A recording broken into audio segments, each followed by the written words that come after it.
Le cercle RH pour parler des restructurations. Alors c'est un mot qui balaye l'actualité depuis presque 30 ans. On en parle beaucoup, ces entreprises qui ferment, qui se restructurent, qui ferment leurs portes ou qui se transforment. Et récemment, on a parlé de Duralex, repris dans une scope. On a parlé de Brandt, toujours dans le Loiret d'ailleurs. Brandt qui fabrique des fours et qui va peut-être trouver une solution grâce à une scope. On a parlé d'ArcelorMittal dans l'idée d'une nationalisation de l'entreprise. Bref, ce sont des entreprises qui sont bousculées. Et il y a plein d'autres entreprises qui se sont restructurées et qui ont créé des plans sociaux. On en parle avec mes invités, des experts, pour débattre de ce sujet. D'abord, une avocate, Christine Hillig-Poudving. Vous êtes avocate en droit social associée cabinet Yarves, oui. Et vous accompagnez les entreprises dans l'accompagnement d'un PSE, tant sur le plan juridique, mais on parlera aussi du plan émotionnel, de l'impact aussi sur la santé des dirigeants, et on parlera de la santé des salariés. Avec nous, Nadia Godban, ou Godban peut-être ? Godban. Je suis ravi de vous accueillir, chère Nadia, ex-DRH chez Jennifer. Vous avez traversé 3 PSE. Oui. Quand on est DRH, vous qui nous regardez, vous voyez ce que ça veut dire, de pression, de difficulté. Et on en parlera avec vous sur, je dirais, l'impact que ça peut provoquer aussi sur une DRH et sur la complexité juridique d'un PSE, parce qu'il faut quand même être très très fort en droit pour comprendre comment ça marche. Et avec nous, Christian Lambert. Bonjour Christian. Bonjour. Vous êtes le vice-président stratégie relations sociales, c'est Schneider Electric. Très très grande et belle entreprise. Et c'est vous qui êtes en charge d'organiser le dialogue social au sein de l'entreprise. Et donc, peut-être, alors Schneider n'a pas de PSE en vue. En cours, si. En cours. Un PSE en cours. Dans une filiale. Ouais. Dans une filiale que vous gérez donc. Exactement, tout à fait. Comment ça se passe ? Racontez-nous, parce qu'on mettons les pieds dans le plat. Puis Caroline est avec nous, puisqu'elle était au début de l'émission. Caroline de Senneville, journaliste, décideur RH, et qui a travaillé dans le cadre d'un guide sur les meilleurs cabinets d'avocats et le classement des meilleurs cabinets, justement sur le dossier. Interroger Christian et Jennifer. Et vous êtes dedans. Comment ça se passe au quotidien là ? C'est une épreuve quand même. Alors peut-être juste un peu de contexte côté Schneider Electric. Donc nous sommes un groupe de 160 000 collaborateurs dans le monde, dont 15 000 en France, donc répartis sur environ 25 entités sur le territoire France. On est passé donc sur environ 30 ans de différentes étapes, donc sur des PSE quasi systématique, c'est-à-dire lorsqu'on devait faire des évolutions d'organisation, c'était l'outil traditionnel à l'époque. Ensuite, on a introduit une nouvelle méthodologie en 2008, donc qui était le recours à ce qu'on appelait à l'époque la GPEC, gestion prévisionnelle des emplois et des compétences, avec différents outils assez imaginatifs. Donc, c'était les premiers départs discutés, négociés avec les partenaires sociaux sur la base du volontariat. On cartographie les salariés, puis ensuite ils sont... Exactement. Voilà. Tout à fait. Et donc là, depuis 8 ans, on a plus donc une GEPP anticipative, c'est-à-dire qu'on va anticiper, donner de la vision sur l'impact de l'évolution de la stratégie et que chacun et chacune puisse travailler notamment sur son employabilité. Donc très en amont pour le coup. Très en amont, exactement. Après, on l'a toujours dit tant vis-à-vis de nos partenaires sociaux qu'en interne, l'ensemble de cette méthodologie n'exclut pas, dans certains cas, c'est ce que je vais vous parler dans quelques secondes, d'un recours au PSE, donc plan de sauvegarde de l'emploi. L'un n'empêchant pas l'autre. Exactement. Donc, il faut vraiment partir du principe que le législateur a mis en place et a donné cette possibilité aux entreprises d'avoir recours à différents outils, que ce soit la GEPP, que ce soit le PSE, que ce soit la rupture conventionnelle collective. Oui. Et là, sur le cas d'espèce donc d'une entité Schneider Electric filiale, donc basée en Ardèche. On a une problématique notamment de fin d'activité annoncée. Et donc là, on a eu recours notamment au lancement d'un plan de sauvegarde de l'emploi en septembre de cette année. Donc nous sommes en cours et le PSE devrait se terminer dans sa négociation avec nos partenaires sociaux en décembre. Et s'il est validé, donc déploiement sur l'année qui suit. Juste un mot, c'est-à-dire que vous réfléchissez quand même à maintenir les salariés dans le groupe, ou pour certains d'entre eux, il n'est pas possible de les maintenir. Alors, c'est le principe. Nous, l'engagement qu'on a pris, donc certes, il y a un engagement, une obligation légale en France, c'est de proposer donc les emplois disponibles. Côté Schneider, on l'a fait, et je viens juste de terminer une négociation avant de venir ici, d'y aller notamment par palier. Déjà, la première des choses, c'est de s'engager pour chaque collaborateur à leur proposer une solution positive de reclassement dans le groupe sur le territoire France. Ce qui implique, dans certains cas, des déménagements, un accompagnement, ce qu'on négocie avec nos partenaires sociaux. L'autre point, et ça a été une innovation, et donc là on réutilise un système qui avait fait ses preuves il y a 3 ans, vu qu'on avait déjà fait un PSE il y a 3 ans, ce qu'on appelle de négocier au rang du groupe un système d'accord de rocade, c'est-à-dire que des J'avais dit gens... court, Christian, quand même. Hein. Je vais faire... Voilà, mais allez-y, hein. N'hésitez pas. Le thème est passionnant. Oui, bien sûr, donc là, vous êtes lancé sur les sortes de grands toboggans. En un mot, l'idée, c'est que vous accompagnez, en tout cas, autant que faire se peut, les collaborateurs. Exactement. Et je vous redonne la parole, évidemment, Christian, ça va sans dire. Nadia, juste, vous l'avez vécu à travers 3 PSE. Alors, j'ai le sentiment qu'ils sont des PSE un peu différents de celui qui est évoqué sur de l'anticipation, sur des marchés qui se transforment. Comment vous l'avez vécu, vous, je dirais, dans votre chair, humainement et après, on parlera un peu de technique, parce qu'il y a quand même pas mal d'enjeux techniques. Oui, 3 PSE, c'est à chaque fois un nouveau combat et un nouveau PSE. Le premier PSE que j'ai vécu, c'était dans le cadre de la sauvegarde de compétitivité sur un réseau de magasins, en fait. C'est du retail, Jennifer. C'est du retail, Jennifer, effectivement. Donc des magasins qui n'étaient plus performants, qui cannibalisaient d'autres. Donc c'était une vingtaine de magasins, 66 collaborateurs. Donc on était dans la sauvegarde de compétitivité. Ça n'a rien à voir avec ce que j'ai pu vivre sur les 2 derniers. Un PSE dans le cadre d'un redressement judiciaire. Et le dernier, dans le cadre d'une liquidation, où là, c'est vraiment douloureux d'accompagner. Oui, c'est très dur. C'est un deuil collectif, en fait. Bien sûr. Parce qu'on ferme une entreprise, et c'est un PSE pour l'ensemble de ceux qui n'ont pas été repris. Donc, dans lequel vous êtes intégré et vous tirez la porte en éteignant la lumière. Exactement. C'est ça. Vous êtes les derniers à partir, l'équipe RH. Et vous disiez dans vos interviews que vous aviez monté une chaîne de messagerie pour l'ensemble des personnes concernées pour pouvoir se soutenir. Tout à fait. On a encore ce groupe WhatsApp qui existe. C'était WhatsApp. Oui, c'est ça. Et qui s'appelle Jennifer Forever pour ceux qui ont voulu y rester. Et on garde encore le lien pour partager encore ensemble. Donc il en reste à la fois du lien social, puisque c'est un peu l'objet du sujet, du lien social externe, mais aussi une souffrance. On voit quand même que c'est lourd. C'est lourd. Il faut en sortir. Il faut en sortir, c'est un deuil, hein, donc c'est exactement ça. Hein, c'est vraiment, et c'est un deuil collectif qu'on a vécu et traversé ensemble, et on est à différentes étapes de cette courbe du deuil. Oui, c'est quelque chose que je ne souhaite à aucun DRH en tout cas. C'est vrai. Quand on parle à des DRH en off lors de déjeuner, ils vous expliquent la lourdeur, ou des personnes en charge des relations sociales, la difficulté humaine aussi que représente d'accompagner. On les connaît, on n'a pas envie qu'ils s'en aillent pour certains, et il va falloir accepter cela. Vous, l'avocate, il y a l'enjeu est juridique, évidemment, c'est du conseil juridique à travers toutes les options évoquées tout à l'heure par Christian Lambert. Il y a plusieurs outils sur la table. Ça, c'est la première étape, j'imagine, leur donner les bons outils. Puis après, il y a un soutien quoi? Psychologique, il y a un soutien stratégique. C'est quoi le rôle de l'avocat dans le PSE?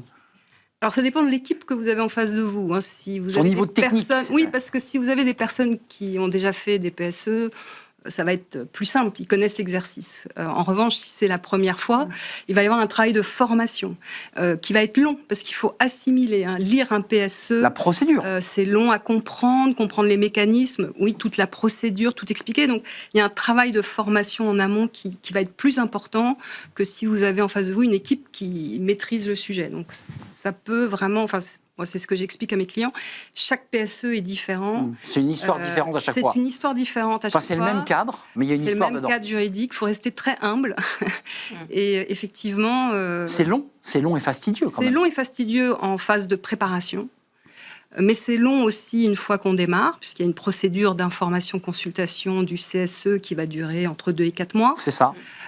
Puis, il y a la période, une fois que vous avez la validation ou l'homologation de la DRITS, vous allez mettre en œuvre. Et là aussi, c'est pas facile. Sans compter les recours possibles qu'a le CSE pour demander des expertises ou contre-expertises. Nous sommes d'accord. Ça, les expertises, elles sont de droit et elles sont normal, quasi toujours demandées. Moi, je ne connais pas un PSE où on n'a pas eu d'expertise, mais à la rigueur, c'est bien. Hein. En revanche, après, oui, alors soit c'est un recours devant le tribunal administratif contre le PSE, enfin la décision d'homologation, de validation, soit ensuite des recours individuels devant le conseil de prud'homme. Ça, c'est encore autre chose. Caroline, vous avez travaillé sur le cas, alors c'est le plus récent, mais il y en a eu d'autres, mais le cas Auchan, retail, très intéressant, parce que là, il y a des enjeux autour des RPS, des préventions en santé mentale, et quand les entreprises ne jouent pas complètement le jeu, ou qu'elles oublient, dans le cas d'Auchan, de signer sur les 5 piliers du groupe. Oui, erreur, ils n'ont pas signé sur l'un des 5, ça retoque. C'est pour ça que le tribunal administratif de Lille a invalidé le PSE en septembre en invoquant le fait que l'ensemble des représentants syndicaux n'a pas été sollicité. Les enjeux RPS, parce que ça c'est un sujet qui rentre, RPS et prévention RPS, parce que c'est intéressant, les RPS existent depuis longtemps, la prévention est un peu plus récente. Comment on l'intègre quand on est en charge des relations sociales? Parce qu'avant, un PSE, c'était effectivement, la boîte, il n'y a plus d'activité, on sépare des collaborateurs et on essaie de les accompagner du mieux que l'on peut pour une sortie correcte, pour faire simple. Là aujourd'hui, il y a une autre donnée, c'est est-ce que vous avez bien pris soin du collab? Est-ce qu'il est impacté psychologiquement? Est-ce qu'il va partir en burn-out? C'est ça le sujet qui est posé. C'est un point relativement récent, avant même l'annonce d'un PSE. C'est-à-dire qu'il faut, c'est ce qu'on fait notamment côté Schneider, donc un certain laps de temps avant, donc où il y a un groupe de travail qui va inclure un certain nombre de personnes, de cabinets également, pour déjà détecter pendant tout le déroulement du PSE, que ce soit sur l'élaboration, sur l'annonce, sur le déploiement de ce PSE, quels vont être les différents impacts, les différents risques et quelles actions nous, Schneider Electric, on va mettre en place. Et parce qu'il faut un plan d'action, c'est bien beau de faire une photo, mais il faut agir. Exactement. Là, on parle des salariés, donc après la question se pose aussi des managers, c'est-à-dire lorsqu'on va dire pour la première fois avant l'annonce officielle aux managers qui vont devoir gérer notamment l'annonce d'un PSE et des déployés. C'est dur pour eux aussi. C'est déjà le premier point. Et ça, il faut déjà prendre soin de nos managers. Ensuite, il y a le jour de l'annonce, c'est-à-dire comment ça se passe. Donc, tout doit être orchestré. Et ensuite, donc, sur les jours qui suivent, et je rejoins de ce qui vient de se dire, on peut tout imaginer, notamment dans la phase de préparation, mais généralement, il y a une grosse partie qui ne se passe pas comme on l'a imaginé. Et c'est là où il faut qu'on soit très agile, flexible, et de toujours travailler dans l'anticipation avec des cabinets extérieurs aussi, qui nous aiguillent sur un certain nombre de points. Dans les PSE successifs, vous avez eu un accompagnement psychologique, c'est-à-dire on détecte un signal faible, on voit un collaborateur qui va mal, on voit une DRH qui s'isole et qu'on voit moins souvent. Comment ça se passe? Nous, on a été accompagnés sur nos 3 PSE par le cabinet Cali Social, et dont le dirigeant est Camille Puech. Ils nous ont vraiment accompagnés en amont pour former, sensibiliser les collaborateurs, les managers. On a mis en place une cellule d'écoute psychologique très rapidement, de la présence aussi sur le terrain. Des psychologues sont venus au siège, sont venus à l'entrepôt. Utile? Oui, utile. Vraiment utile. Et on a pu aussi mettre en place des fiches réflexes pour les managers. Vous disiez que les managers, c'est quoi, aussi... une sorte de code de la route, de règles, un peu de posture aussi? De posture. Parce que c'est important aussi, la posture. De posture, et toujours de renvoyer vers la cellule psychologique ou le psychologue ou les RH, et de ne pas prendre... il prend, mais il faut qu'il puisse déposer. Voilà. Parce que quoi qu'il arrive, il prend. Oui, il prend, mais quand il ne sait pas... il renvoie. Il renvoie. Et ça, c'est important. Donc, former les managers. Maître, c'est important, ça, quand même. Oui, c'est important, mais c'est pas que ça. L'accompagnement, c'est pas que les risques psychosociaux. Il y a une note à rédiger, et c'est très compliqué parce qu'il faut identifier précisément dans les postes qui sont supprimés les tâches qui vont être attribuées à d'autres salariés. Et ça, c'est un travail très fin, très compliqué, parce que ça nécessite de parfaitement bien connaître les postes, quelles sont les tâches qui restent, quelles sont les tâches qui disparaissent, qui les récupère. Donc c'est aussi ce travail-là. C'est pas que le psychologue, la cellule psychologique, c'est aussi ce travail. La charge de travail à transférer. Exactement. Bien, évidemment, oui. Alors quand c'est une fermeture de site, c'est plus simple parce qu'il n'y a rien qui reste. C'est réglé. Mais quand c'est un PSE avec des salariés qui restent, on répartit les tâches. On répartit, et ça c'est un travail très compliqué sur lequel on est challengé. On l'a fait en 2023 lors du redressement, donc effectivement ce qu'on appelle le livre 4. Oui. Et ça, effectivement, il faut travailler avec l'équipe RH, avec les opérationnels également, et les directeurs de département. Mais là aussi, on a été accompagnés, nous aussi, par le cabinet Cali Social sur ce livre 4. Et c'est vrai que ça demande du temps et de la connaissance. Et de la connaissance, et cette connaissance, il faut qu'elle soit accessible, puisque c'est encore confidentiel au moment où on rédige ce livre 4. Donc, c'est pas toujours facile d'avoir l'information. Juste en préparant l'émission, au-delà de l'aspect très quotidien, c'est ce que vous vivez dans votre quotidien professionnel, ou ce que vous avez vécu, la réalité du livre 4, cette procédure, les documents envoyés, tout ce qu'on doit faire d'une manière légale. J'ai lu des papiers très intéressants, et dont certains viennent d'avocats ou d'experts, qui disent « mais notre modèle français, il est complètement grippé par une forme de technostructure très lourde, avec des livres, des documents. Il faudrait qu'on soit sur un modèle beaucoup plus souple, parce qu'en fait, les restructurations étouffent les investissements. En un mot, c'est tellement lourd à gérer qu'on tue les entreprises d'une manière indirecte. Alors, évidemment, c'est un débat politique qu'on pose sur la table. C'est lourd en amont, mais pas nécessairement après. Et moi, j'ai fait déjà des réorganisations dans plusieurs pays.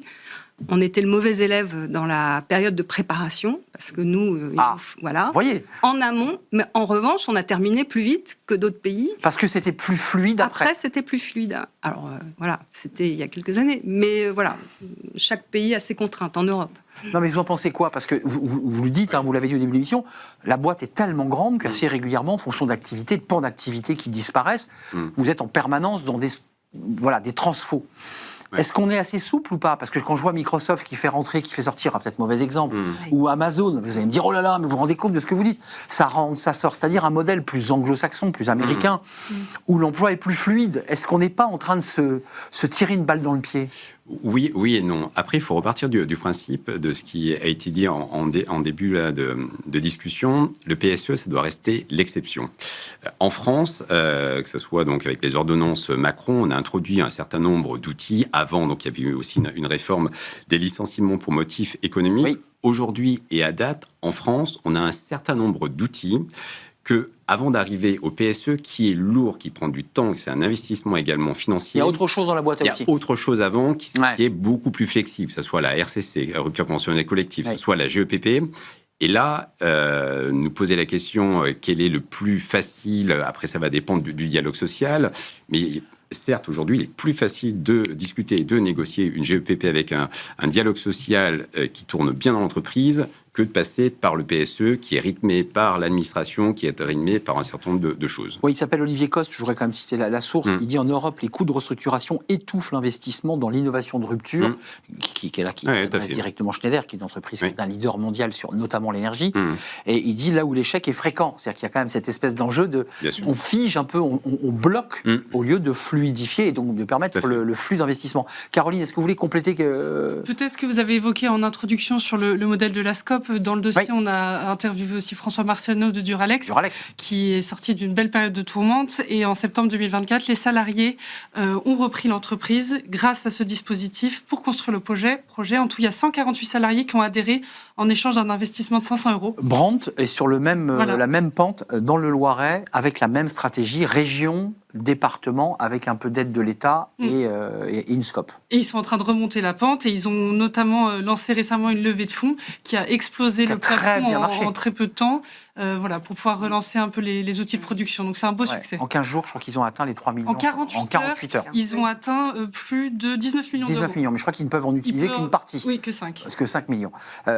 Qu'est-ce que vous en pensez, maître? Alors vous allez me dire, mon métier, c'est d'accompagner les PSE. Si vous me cassez les PSE, j'ai plus de métier. C'est assez exceptionnel et c'est très positif, effectivement. C'est vrai que ce n'est pas le cadre dans lequel on a l'habitude d'intervenir. Mais c'est une belle... on va voir sur la durée ce que ça va donner après, mais... On vous sent, sans le dire, avoir quelques doutes sur le modèle de la SCOP. Non. L'idée que les salariés sont actionnaires. Qu'est-ce que... Non, j'ai pas de doute. Encore une fois, je l'ai pas pratiqué, donc j'ai pas de recul réellement. C'est pour moi, assez exceptionnel, mais je trouve ça effectivement très positif. Faut rappeler que sur le dossier Duralex, la CGT n'avait pas validé. J'en ai parlé à la première secrétaire de la CGT il y a quelques temps, et elle m'a dit la CGT ne validait pas. Parce que pas de certitude de rentabilité et entreprise vieillissante sur le plan de l'organisation. Comment vous regardez, vous, l'après, là? Parce que vous nous avez parlé d'un deuil, vous êtes sorti de votre deuil, excusez-moi de passer de Duralex à votre vie personnelle, mais on sent que vous êtes affecté par ce qui s'est passé. Ça y est, c'est derrière, et là, vous êtes tourné vers devant? Oui, je suis tournée vers l'avenir. Après, je n'oublie pas, parce que c'est quelque chose dans une carrière quand même qui marque. Et qui fait grandir aussi, d'une certaine manière. Et qui fait grandir, on apprend énormément. Et du coup, je suis tournée bien évidemment vers l'avenir, parce qu'il faut rester positif et qu'il y a encore du travail et de belles années, j'espère, encore devant moi. Caroline, juste avant de nous quitter, rappelons le guide, parce que c'était intéressant le travail que vous avez effectué. Oui, sur le guide le classement des meilleurs cabinets d'avocats. C'était un dossier dans le cadre de notre guide 2025 des relations sociales et droits du travail. Qu'on peut trouver En ligne, sur notre site de leadersleague.com, on a tous les classements de ce guide et le dossier sur le site de Décideur RH. Avant de nous quitter, Christian Lambert, tout à l'heure je vous ai interrompu comme ça en plein vol et je m'en excuse encore, mais la fin pour vous, c'est quoi? C'est la fin de ce PSE dont vous avez parlé en province, c'est quoi? C'est dans 6 mois? Vous dites, voilà, j'ai encore 4 mois de tunnel. Oui. Non, de toute façon, les négociations se terminent le 18 décembre. Ça, c'est date butoir. C'est date butoir, c'est issu d'un accord de méthode qu'on a négocié et signé avec l'ensemble des partenaires. Les négos, c'est quoi? C'est les indemnisations, c'est la manière dont ils vont être indemnisés pour partir. C'est quoi là, le cœur de la négo? C'est très large. Une négociation d'un PSE, ça peut être, enfin, je prends l'exemple de Schneider Electric, ça va être des mesures, ce qu'on appelle d'âge, c'est-à-dire d'accompagner les collaborateurs les plus âgés, dit autrement, c'est un système de pré-retraite. Ça va être l'accompagnement géographique, des gens qui vont déménager, des conjointes où il faut accompagner et retrouver un travail. Encore l'humain. L'humain, Ah oui. c'est des coûts de la vie différents. Et le troisième palier, ça va être l'accompagnement en externe pour les gens qui ne retrouvent pas de travail. Le sujet du début. C'est un plaisir de partager ce débat avec vous. Sujet essentiel parce qu'il n'est pas que technique. On le voit, il est quand même éminemment humain, tourné autour de l'accompagnement des humains. Merci à vous, Christine Illig-Poudving, d'être venue nous rendre visite. Avocate en droit social associée cabinet. On vous retrouve d'ailleurs dans le dossier réalisé par les équipes de Caroline de Senneville. Merci à Christian Lambert, VP Schneider Electric, en charge des relations sociales et donc de ce PSE dont vous nous avez parlé longuement. Merci à Nadia Dogban, vous êtes ex-DRH Jennifer et vous êtes aujourd'hui à la recherche d'un emploi de DRH. Et donc voilà, n'hésitez pas à réagir. On a été très heureux de vous accueillir et merci à vous, chère Caroline de Senneville, de partager cette émission avec moi. Merci. Chaque semaine. Merci à vous, merci à Nicolas Juchard, on est très en retard, il va me tirer les oreilles. Merci à la réalisation, merci à Paul au son et merci à Charles à la réalisation. Merci à vous pour votre fidélité. Je vous dis à très bientôt. Bye bye.